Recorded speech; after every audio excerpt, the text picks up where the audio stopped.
함께합니다. 지혜로운 자는 영광을 기업으로 받거니와 미련한 자의 영달함은 수치가 되느니라. 아멘. 네, 이 시간에는 잠언 3장 27절부터 35절까지의 말씀을 통해서 창이라는 말씀의 제목으로 함께 은혜를 나누도록 하겠습니다.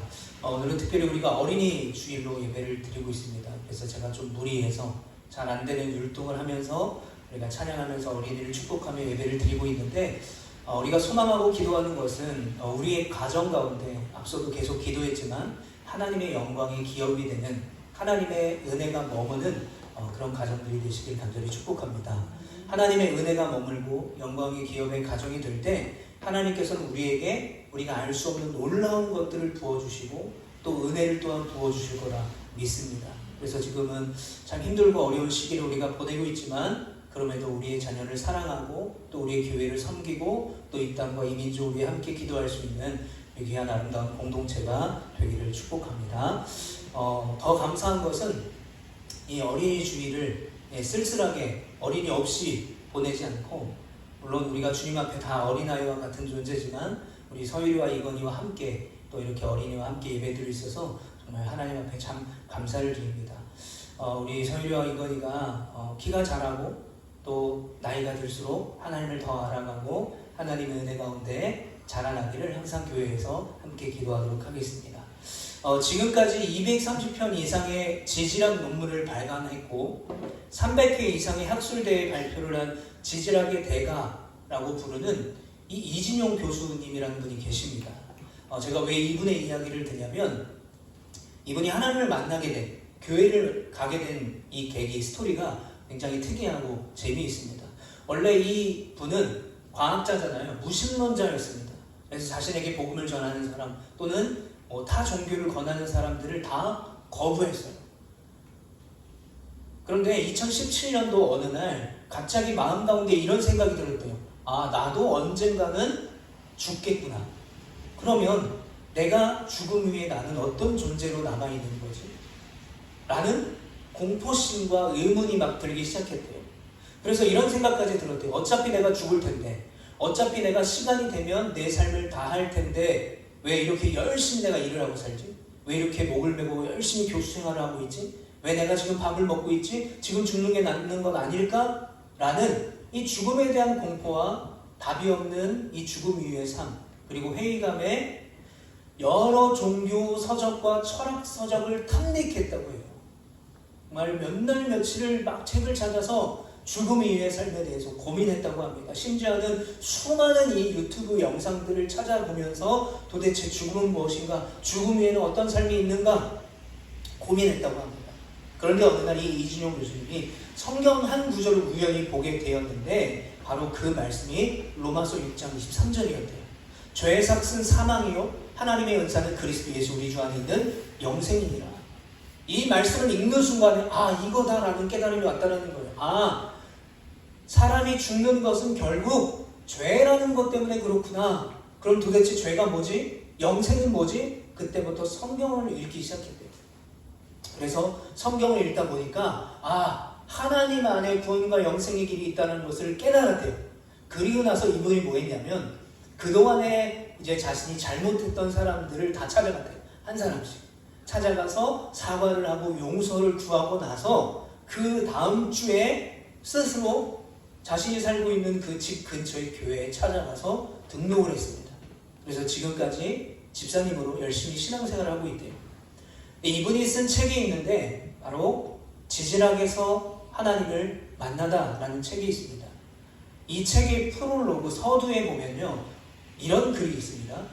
기독교인은 예수님을 바라보지만 불신자는 그런 기독교인을 보고 그들이 믿는 하나님을 판단합니다. 자, 우리는 성경을 보고 말씀을 듣고 예수님이 누군지 하나님이 어떤 분이신지를 깨닫지만 그걸 모르는 사람들은 우리를 통해서 그들이 믿는 하나님을 판단한다라는 거예요. 여러분, 이 말이, 이 글귀가 지금 예배를 드리고 있는 저와 여러분들에게 굉장한 막중한 책임감과 부담감을 느끼게 해줍니다.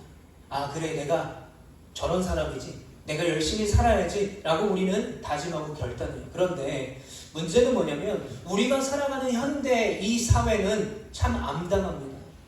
이 SNS만 봐도요, 이 적나라한 기독교의 개탄스러운 현재의 그 모습들이 분명하게 드러나고 있어요. 예를 들어 이런 겁니다. 식당을 운영하는 분이 있었는데요, 그 식당 근처에 대형 교회가 있었대요. 그래서 가끔 이분들이 20명, 30명, 뭐 많게는 막 50명씩 와서 단체로 회식을 하고 가니까 매출이 올라서 참 좋대요. 그런데 문제는 이분들이 그렇게 식사를 하고 떠나는 그 자리에 온갖 쓰레기가 넘쳐난다는 거죠. 커피 마셨던 그 커피가 그대로 있고, 심지어는 아기 똥 기저귀까지 거기다가 다 그냥 놓고 간다는 거예요. 교회에 와서 매출 올려주는 건 좋지만 이분들이 돌아가는 그 후의 모습이 안 좋다라는 거죠. 이런 경우도 있습니다. 자기 사장이 교회 이름만 대도 아는 대형교회, 유명한 교회 장로인데 이 직장만 오면 언어폭력을 하고 갑질을 하는 거죠. 임금을 제때 주지 않는 것입니다. 그래서 그 직원들은요, 그 교회 방향으로 걸어가지도 않는데요. 여러분, 이런 상황에서 우리가 어떻게 교회 오라고 전도를 할 수 있겠습니까? 이게 현실이에요. 그런데 여러분, 이런 현실 속에서 제가 존경하는 팀 켈러 목사님이 쓰신 책이 있는데, 하나님을 말하다 라는 책이 있어요. 그리고 센터 처치라는 책이 있습니다. 이 책에서 뭐라고 말하냐면 이렇게 말합니다. 교회와 그리스도인의 삶이 복음의 신빙성을 결정한다는 거예요. 그러니까 교회의 삶이, 우리의 삶이 복음이 진짜인가 가짜인가를 믿지 않는 자들에게 결정해 준다는 거예요. 우리의 모습을 보고 아, 복음이 진짜구나, 또는 우리의 어떤 모습을 보고 아, 복음은 가짜구나 라고 깨닫게 해준다는 거죠. 또한 사람들은 교리를 듣기보다 그 교리를 믿는 사람들의 삶을 보고 신뢰 여부를 판단한다.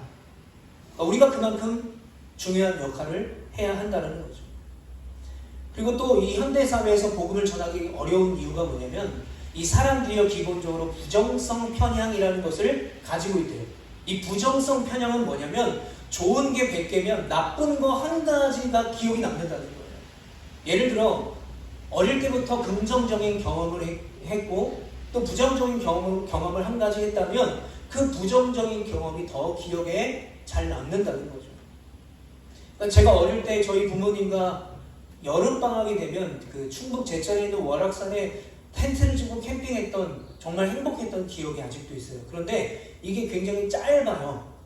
단편적인 기억이. 근데 부모님에게 잘못해서 호되게 혼났을 때 또는 내가 실수해서 어떤 비난을 받았을 때라는 기억이 오히려 더 강하게 남아있다는 거죠. 왜요? 우리는 부정성 편향을 가지고 있기 때문입니다.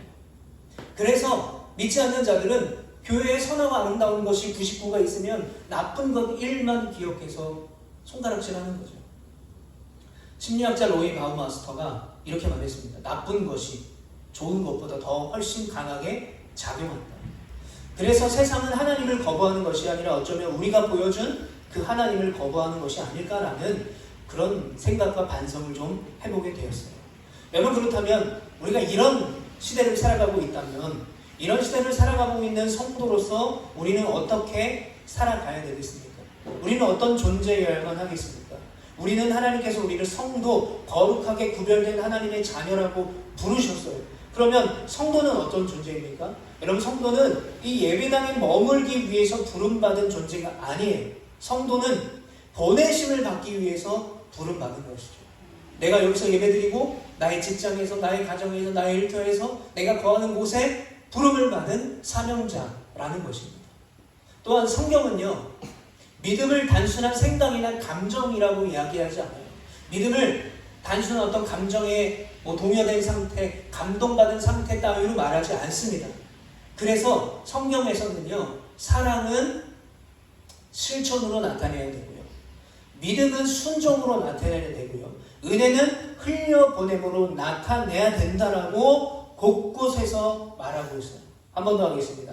사랑은 실천으로, 그리고 믿음은 순종으로, 은혜는 흘려보냄으로 살아가는 것이 온전한 성도라고 가르치고 있어요. 특별히 오늘 어린이 주일입니다. 그래서 앞서도 율동도 하고 재밌게 했지만 설교도 재밌게 할 수 있어요. 아주 쉽게 재밌게 어린이를 위해서 할 수가 있어요. 그런데 제가 말씀을 보다가 하나님께서 오늘 우리의 가정과 우리의 교회 가운데 이 잠언의 말씀을 가지고 성도로서 그리스도인으로서 또 영적 부모로서 무거운 책임감에 대해서 다시 한번 가르쳐 주시려고 하시는구나라는 것을 깨닫게 되었어요. 그래서 우리 가정 가운데 부모로 살아가는 우리들에게 또 이 세상 가운데 그리스도로 살아가는 우리에게 말씀하시는 오늘 이 하나님의 말씀을 붙들고 삶으로서의 신앙생활이 얼마나 중요한지를 다시 한번 깨닫고 우리 함께 그렇게 살아가기를 간절히 축복합니다. 우리 오늘 본문 말씀 27절과 28절 같이 읽어봅니다. 시작. 내 손이 선을 베풀 힘이 있거든 마땅히 받을 자에게 베풀기를 아끼지 말며 내게 있거든 이웃에게 이르기를 갔다가 다시 오라 내일 주겠노라 하지 말며. 자, 여기 두 부류가 나옵니다. 하나는 마땅히 받을 자, 그리고 하나는 손이 선을 베풀 힘이 있는 자.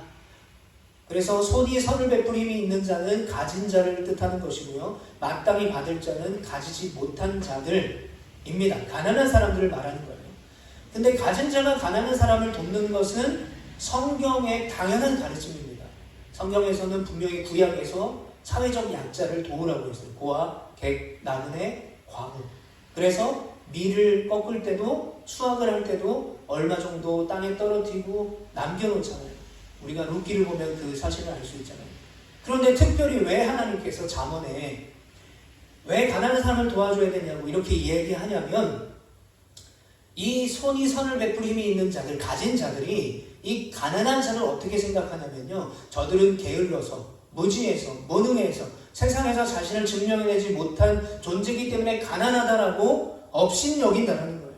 선을 행하는 것 자체를 거부한다는 것이죠. 그래서 선을 베풀 것을 명령하고 계신 것입니다. 그런데 이 손이 선을 베풀 힘이 있는 자들의 특징이 있어요. 제가 얼마 전에 라디오에서 이제 운전을 하다가 라디오에서 뉴스를 듣게 됐어요. 삼성가의 재산이요 1년 만에 2배가 급증했어요. 1년 만에 2배. 배 아픈 소식이고 또 한편으로는 기쁜 소식이에요. 근데 왜 이렇게 돈을 많이 벌었나 했더니 AI 붐이잖아요. 요즘에는 프롬프트만 잘 입력하면요, 제가 이제 그 사진 준비 못했는데 정말 사진으로, 내 사진으로 또는 우리들 사진으로 또는 강아지 사진으로 별걸 다 만들어낼 수가 있습니다. 네. 심지어 이제 요즘에 우리가 유튜브 같은 거 하면은 광고 같은 거 나오잖아요. 이 광고도 다 AI 광고들이 많아요. 근데 이제 연로하신 분들이 막 속죠. 와, 이런 의료 제품이 있냐고 사고 막 그러잖아요. 그러니까 AI 붐 때문에 반도체가 2배 급증한 거죠. 그래서 삼성의 재산이 1년 만에 2배로 올라갔고요. 아시아 갑부 순위 12에서 3위로 올라갔대요. 제가 왜 이야기를 하냐면, 이 사람들은 원래부터 부자였어요. 태어날 때부터 내가 태어나 보니까 내가 삼성가의 아들이었어요. 얼마나 좋아요. 삼성가의 아들이었어요. 요즘에 뭐 군주 그 드라마 하잖아요. 저희 아내가 보는 아이유랑 변우석 그 사람이 나오는, 잘생긴 사람 나오는 드라마 하는데, 제가 그걸 보면서 느끼는 게 있어요. 뭐가 있냐면, 왕실 외에 음식을 못 먹는데요. 떡볶이를 못 먹는 거예요. 길거리에서 오뎅을 못 먹는 게 얼마나 비참합니까? 아무리 돈이 많으면 뭐예요? 내가 하고 싶은 대로 살지 못하는데. 그러니까 이 삼성가 사람들도 따지고 보면 그런 돈은 많지만 그런 고충이나 어려움이 있었을 거예요. 그러나 태어날 때부터 이들은 뭐였다? 금수저였어요. 근데 오늘 본문에서 말하는 이 손이 선을 베풀 힘이 있는 자들은 그런 자들이 아니었다라는 거예요. 대부분의 사람들이 그런 자가 아니었어요. 그런데 이들이 가난한 자를 업신여기고 무시했다라는 거죠. 그래서 오늘 본문의 이 가진 자들의 태도로는 절대로 선을 행할 수 없기 때문에 하나님께서 이 솔로몬을 통해서 너희들이 가난한 자에게 적극적으로 선을 베풀어라, 그들에게 당연히 사랑을 베풀고 섬김을 베풀어라 라고 명령하고 있는 것입니다. 자, 그러면서 29절과 30절에 이렇게 말합니다. 내 이웃이 내 곁에서 평안히 살거든 그를 해하려고 꾀하지 말며 사람이 내게 악을 행하지 아니하거든 까닭 없이 더불어 다투지 말며. 자, 가난한 자를 도와주고 이웃을 사랑해야 되는데 어떻게 사랑하냐라고 말하냐면, 쉽게 말하면 평안히 잘 살고 있는 사람들을 건들지 말라는 거예요. 너희가 가진 자고 은혜를 받은 자라면 괜히 건들지 말고 다투지 말고 사이좋게 지내라는 것입니다. 그러면서 31절에 이렇게 말해요. 포악한 자를 부러워하지 말며 그의 어떤 행위도 따르지 말라. 자, 이웃을 사랑하라고 했고 가난한 자를 도와주라고 했는데 갑자기 31절에서는 포악한 자를 부러워하지 말래요. 그 어떤 행위도 따르지 말라는 거예요. 여기서 왜 이런 말을 하냐면 가난한 자를 하나님의 마음을 품고 선을 행하며 돕는 것, 이웃을 사랑하고 섬기는 것에 있어서 우리가 복음을 먼저 경험한 자로 피스메이커로 이 땅 가운데 살아가기 위해서 어려운 문제가 상당히 많다는 거예요. 근데 그걸 방해하는 가장 큰 문제가 뭐냐면 시기와 질투라는 거예요. 포악한 자를 부러워하는 것. 그래서 부러워하기 때문에 그들의 행위를 따르는 것, 그것이 이웃을 사랑하고 선을 베푸는 데 가장 큰 방해가 된다라는 것입니다. 예전이 아니죠. 아주 오래전에 제가 초등학교 2학년 때, 네, 아주 오래전이죠. 초등학교 2학년 때 처음 반장이 됐어요. 그래가지고 제가 그때 눈이 안 좋았는데 어머니가 반장이 된 기념으로 제 반장은 좀 뭔가 더 공부 잘하는 사람처럼 보여야 된다고 금태 안경을 맞춰주셨어요. 아직도 기억나요. 버스를 타고 남영동에 있는 안경점, 에덴 안경점 장로님이신데 거기 가서 안경을 맞춰줬어요. 눈이 나빴어요. 그냥 눈이 안 나빴는데 안경을 씌운 게 아니라 눈이 나빴어요 이미. 그래서 안경을 맞춰주고 더 공부 잘하는 모범생 이미지가 되었죠. 반장이 되니까 이제 기고 만장하잖아요. 아, 나 반장이야 이제 했는데 저희 반에 부반장 여자아이가 있었습니다. 아직도 기억나는데 김유란가 이름이 그랬어요. 이 친구랑 굉장히 친했는데 이 친구가 어디 살았냐면 그 당시에 가장 부촌이라고 할 수 있는 장미 맨션이라는 데가 있었어요. 벽에 막 장미 그림이 있는 빌라 같은 아파트같이 생긴 데였어요. 부자예요. 잘 살아요. 근데 그곳에 이제 자주 놀러 갔어요. 자주 놀러 갔는데 그 장미 맨션에 사는 옆집이 아니라 옆반 반장을 알게 됐어요. 그래서 친해졌는데 남자였는데요. 이 반장이 제가 초등학교 1학년 때 2학년 키가 굉장히 작았거든요. 키가 훨씬 큰 거예요, 저보다. 키도 크고 공부도 잘하죠, 반장이 됐으니까. 근데 저보다 공부를 더 잘하는 것 같아요. 근데 제가 잘하는 게 하나가 있었습니다. 유일하게 제가 정말 자신 있었던 게 있는데 그게 달리기였어요. 그래서 그 부반장, 우리 반 부반장 유라라는 애와 그 유라 동생 남자애랑 심판을 받고 봐준 상태에서 아파트 다닐 때 달리기 시작했습니다. 당연히 이길 거라고 생각했죠. 잘하니까. 근데 달리기에서 처참하게 제가 패했습니다. 너무 분한 거예요. 너무 분해요. 그래서 제가 초2 때 하나님 앞에 이렇게 기도했어요. 하나님, 저 친구는 교회 안 다니는데, 저 친구는 불교 다니는데, 왜 저 친구는 키도 크고 공부도 잘하고 나보다 달리기도 잘하냐 라고 막 하나님 앞에 억울해서 막 그렇게 물어봤던 것 같아요. 물론 초등학교 2학년 때 제가 어떤 답을 얻었겠습니까? 답을 못 얻었죠. 성경에서 말하는 그 친구가 악인은 아니에요. 악인은 아니지만 달리기에 진 것에 너무 자존심이 상해서 하나님 왜 우리 집이랑 저 집은 왜 이렇게 다르게 살아갑니까? 우리 집은 교회를 다니는데 라고 질문했던 것 같아요. 여러분 드라마나 영화를 보시면 악인이 떵떵거리며 살지 않습니까? 그래서 뭐 요즘 영화에는 이제 악인이 제대로 심판받는 영화들이 많잖아요. 그럼 막 사이다다, 막 시원하다 하잖아요. 왜요? 악인은 당연히 심판받아야 될 존재라고 하는 이 권선징악의 개념이 우리 가운데 뿌리내리기 때문에 그래요. 자, 그런데 성경에도요, 특별히 시편에 보게 되면 이런 악인의 형통함 때문에 실족한 사람이 있어요. 바로 아삽이라는 사람입니다. 이 아삽은 어떤 사람이냐면 솔로몬 시대의 찬양 봉사자였고요. 합창단의 악장이었어요. 그리고 언약궤 앞에서 재금이라는 악기를 연주하고 하나님을 찬양했던 사람입니다. 그러니까 언약궤 앞에 설 수 있었다는 것은 어떤 영적인 권위와 지위를 가진 사람, 그만큼 하나님과 가까운 사람이라고 할 수 있는데 그 사람이 뭐라고 말하냐? 시편 73편 2절과 3절에 나는 거의 넘어질 뻔하였고 나의 걸음이 미끄러질 뻔하였으니 이는 내가 악인의 형통함을 보고 오만한 자를 질투하였음이로다. 뭐라고 말해요? 이렇게 경건한 사람이, 이렇게 하나님을 가까이 하는 예배자인 아삽이 악인의 형통이 부러운 거예요. 짜증이 나는 거예요. 시험에 든 거죠. 그래서 오만한 자를 내가 질투했다라고 하나님 앞에 막 따지듯이 기도하는 거예요. 그런데 우리가 시편 73편을 쭉 읽어보면 뒤로 가면 갈수록 이 아삽이라는 사람의 짜증이 사라지고 더 이상 시험에 빠지지 않고 더 이상 하나님을 원망하지 않게 됩니다. 언제냐면 바로 17절 말씀에 보면 하나님의 성소에 들어갈 때에야 그들의 종말을 내가 깨달았나이다. 하나님의 성소에 들어갔더니 내가 보는 저 아기는 지금 잘 먹고 잘 사는 것 같지만, 행복하게 잘 사는 것 같지만 저 아기는 결국은 망하게 되는구나 라는 것을 성소에 들어가서 하나님을 만나고 나니까 깨달았다는 거죠.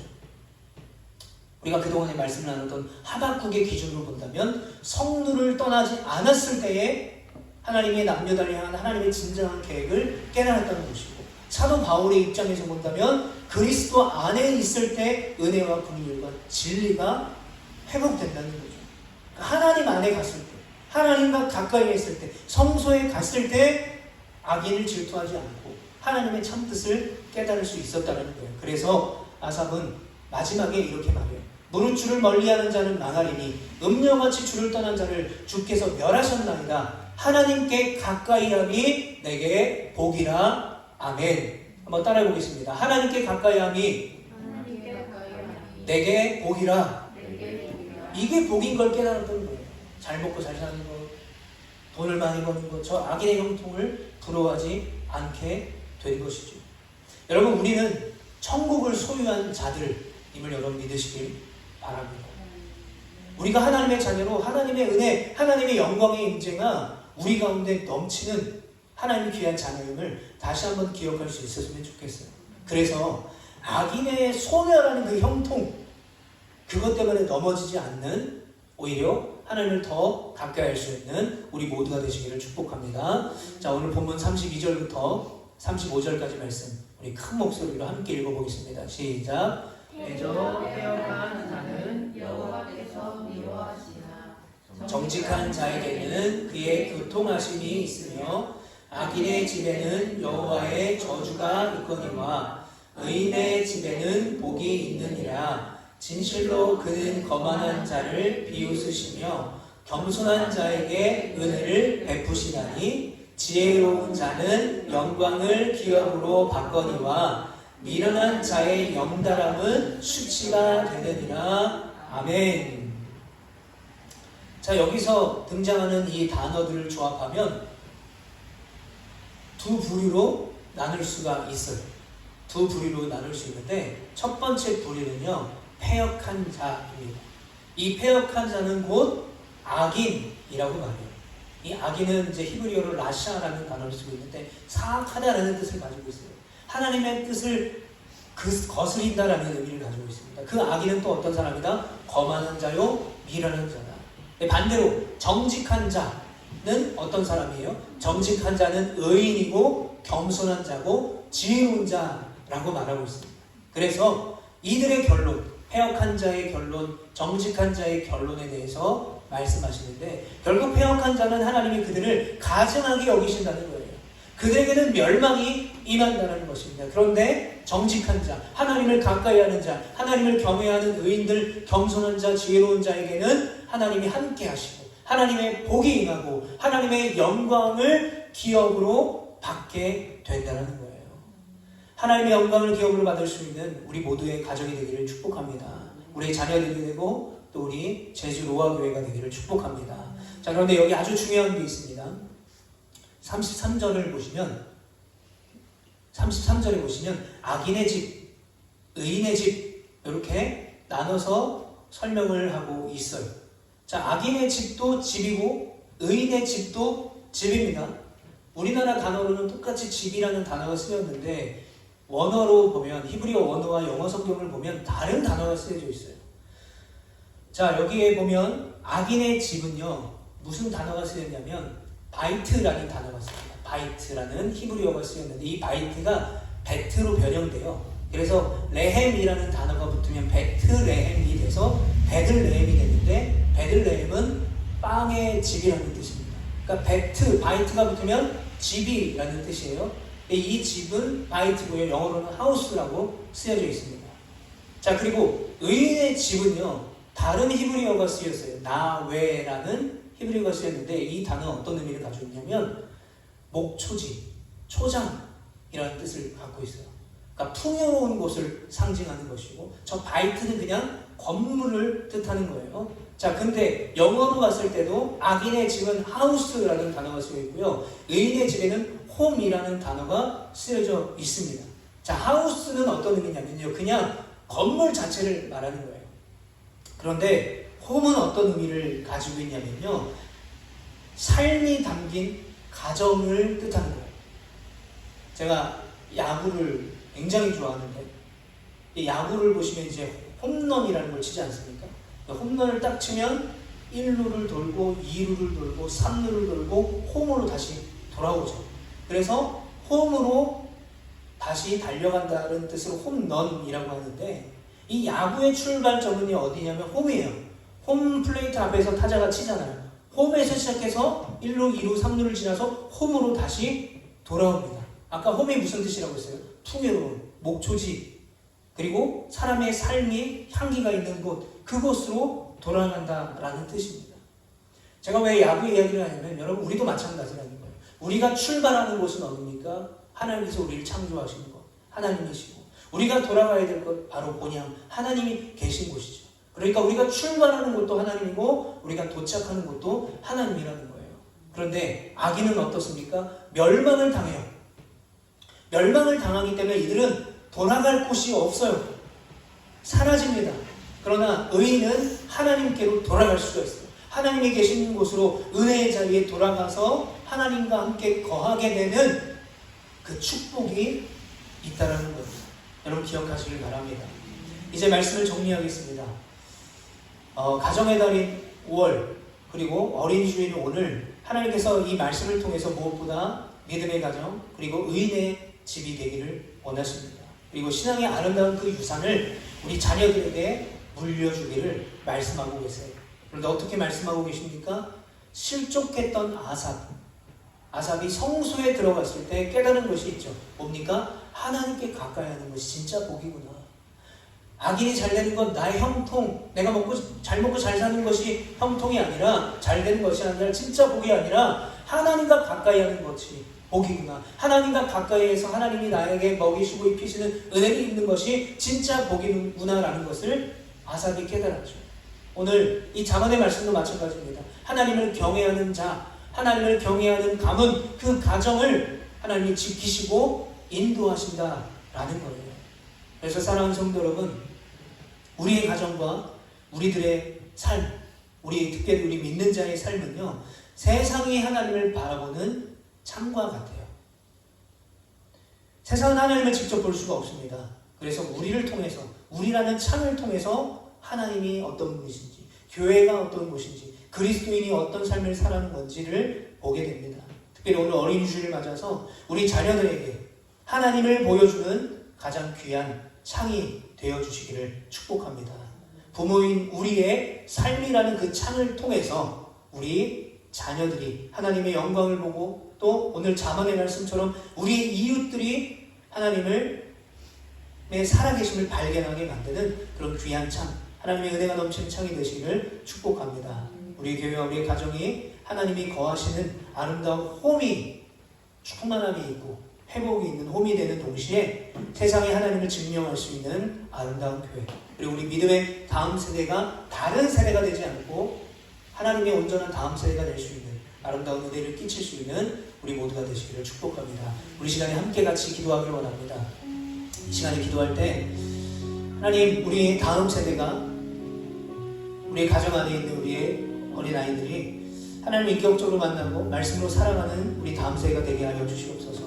세상의 기준이 아니라 하나님의 말씀을 따라 살아가는 우리의 자녀들 되게 하여 주시옵소서. 기도해 주시고요. 또 우리의 삶을 통해 하나님을 보고 세상 속에서 하나님을 드러내는 창이 되게 하셔서 하나님을 바르게 알게 하시고, 또 세상 속에서 하나님을 주는 맑은 창으로 살아갈 수 있는 우리의 가정, 우리 교회, 우리가 될 수 있도록 인도하여 주시옵소서. 우리 함께 주님 앞에 기도하며 나아가겠습니다. 기도합니다.